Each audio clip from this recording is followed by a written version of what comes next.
We all want power, especially in communication. In the academic world of communication, there's a particular theory that dissects power within your social circles.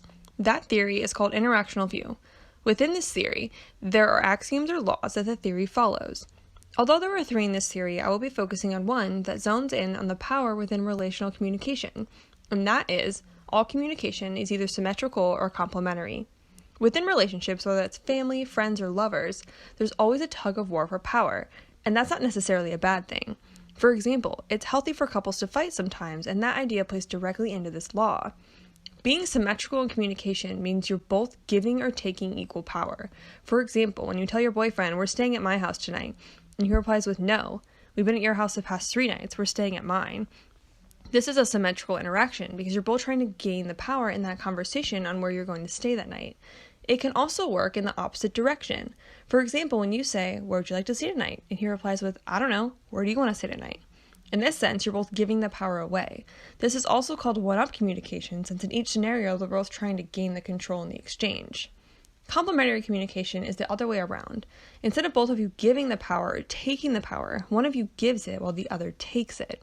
An example of complementary communication would be you saying, "We're staying at my place tonight," and him replying with, "That's fine, I'll do whatever you want to do." In this sense, the boyfriend is giving up his power while the girlfriend takes it. This is also called one-down communication, since someone is trying to yield to control. There's also one more communication level called one-across communication, when one person is trying to neutralize or level the power exchange, almost like a compromise. To have a healthy relationship, in any sense, you should have a combination of both symmetrical and complementary communication. You don't want to always be taking or giving the power, but you also don't want one person taking the power either, so you must have both.